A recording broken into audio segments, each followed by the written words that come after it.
A few months ago I finally got around to playing Jak and Daxter the Precursor Legacy. It was the first time I was checking out the Jak and Daxter series and I really liked what I played. I expected no less from Naughty Dog, so now it's time to move on to the sequel, Jak 2 Renegade. Before I start the review, I would like to clarify a point I made at the beginning of my last review. I said that the Jak and Daxter games weren't very successful, but what I meant by that was that they weren't as successful or as popular as Crash Bandicoot was back on the PlayStation 1. I would say this is mostly due to the decline in popularity of 3D platformers in general, and the fact that people were more into Insomniac's Ratchet & Clank series. However, the original Jak and Daxter did sell 4.2 million copies, so it's unfair to say that it wasn't successful. There was a big drop off in sales though in between the first and second games, if Fiji charts is to be believed. Jak 2 apparently only sold 2.78 million copies worldwide. So, does this drop off in sales mean a drop off in quality, or is it, like most of Naughty Dog's games, a great title? Let's have a look. The game starts with the gang testing out a Rift Rider and a Precursor ring. When they try to use them, something goes wrong, which results in them getting sucked into the rift. Jak and Daxter show up in a place called Haven City, which is ruled by a dictator called Baron Praxis. Jak is then captured for 2 years and injected with Dark Eco by the Baron. After Daxter rescues Jak, they then decide to join a rebellion group trying to liberate Haven City so Jak can get revenge on the Baron. The story and setting has a much darker tone than the first game. I wouldn't say it's so dark that it's only for mature audiences, but it definitely isn't as optimistic as the first game. There are also a large amount of cutscenes which makes the story feel more fleshed out, and there are some good twists and turns throughout the game. Despite having a darker tone, every cutscene still features humour, which mostly comes from the jokes that Daxter makes. I never found any of the jokes that funny, and it seems like they were trying to make children laugh rather than adults with these. What's odd about them though is that a lot of the jokes involving Daxter include things like him getting drunk and him hitting and checking out women. It makes the humour come across as a bit immature, as the writing isn't clever enough to be that funny, but they're not light-hearted enough to be simply enjoyable.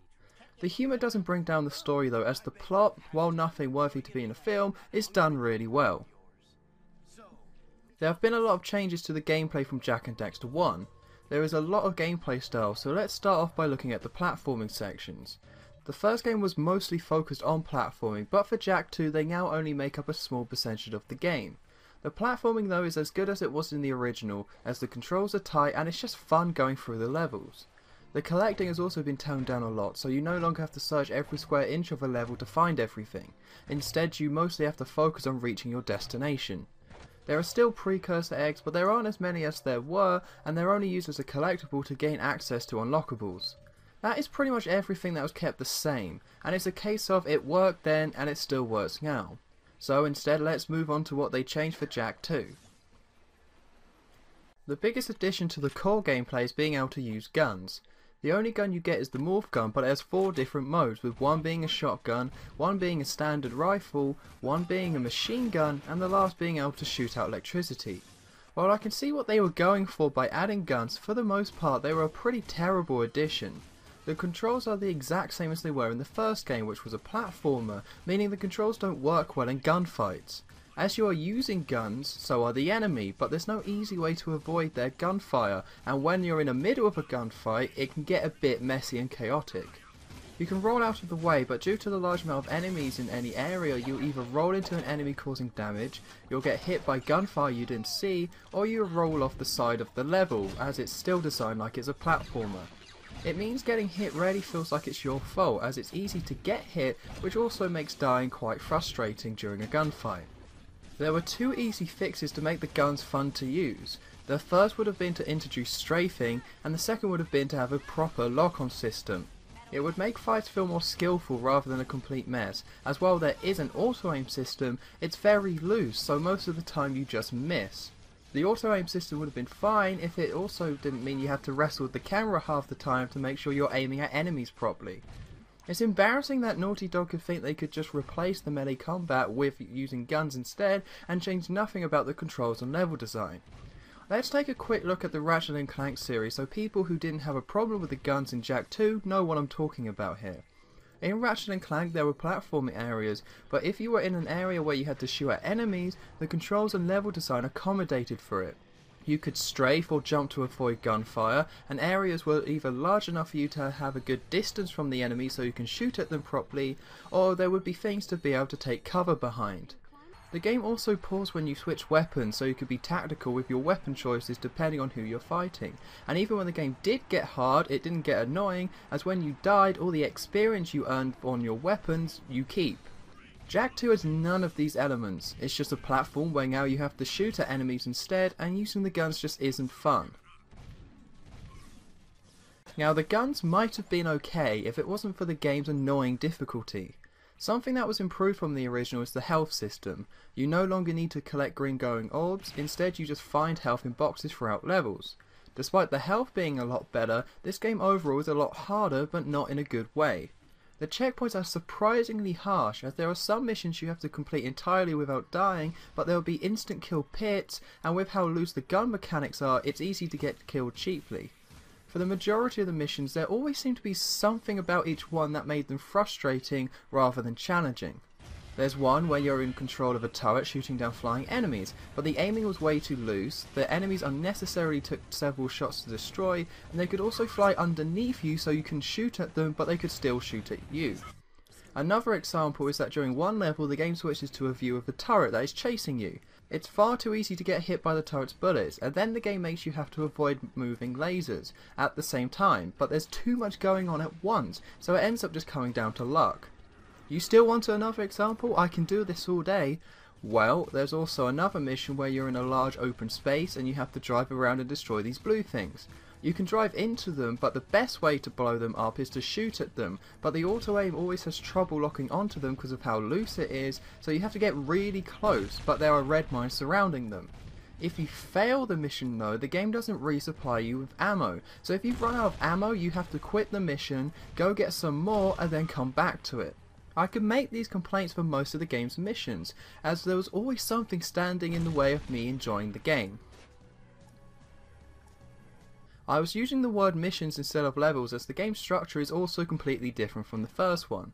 The game is now structured like a GTA game, where you have a main open world of Haven City and you need to talk to certain people to get missions.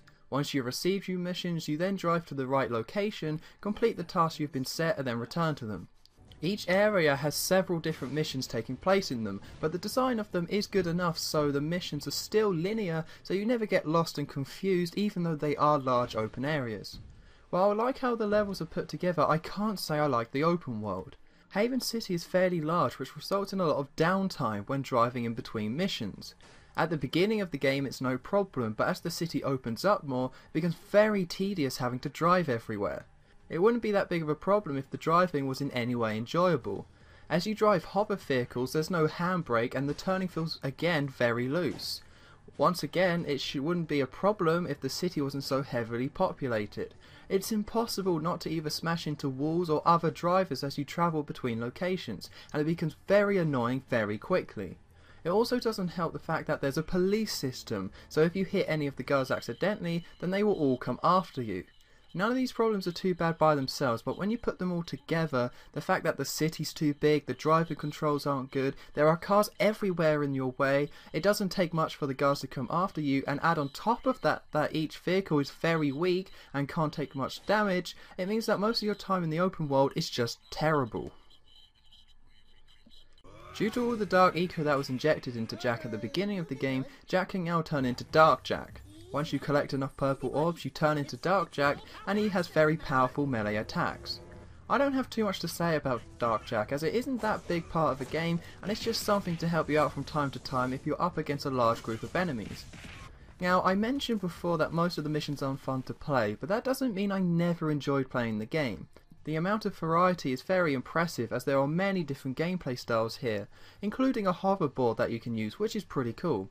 The game is also fairly long, so if you can somehow get over the frustrations that the game throws at you, there's a good amount of content here to get your teeth into. Jak 2 Renegade is an interesting game. It has great presentation, a good variety in gameplay, and is a very ambitious sequel. However, when actually playing it, it was hard not to either be bored or stressed out by the poor decisions that were made everywhere. It was so hard to enjoy this game, as each mission had its own reason to hate it. harsh checkpoints, loose gun mechanics, useless controls of camera, repetitive gun points, etc. None of this was helped by the GTA X design of the overworld. I have never gotten so angry when playing a game, and the most baffling thing about Jak 2 is that it got great reviews. There was only one review on Metacritic that had the same experience I had, and that's never a good sign. So you know what, if you still think this game looks good, then go play it. You'll probably really enjoy it. But anyone else who wants to keep their sanity, I say just stay away. My score is 5.5 out of 10. While it is a technically very well made game, the gameplay is filled with so many frustration that it makes Jak 2 a disappointed, misguided sequel.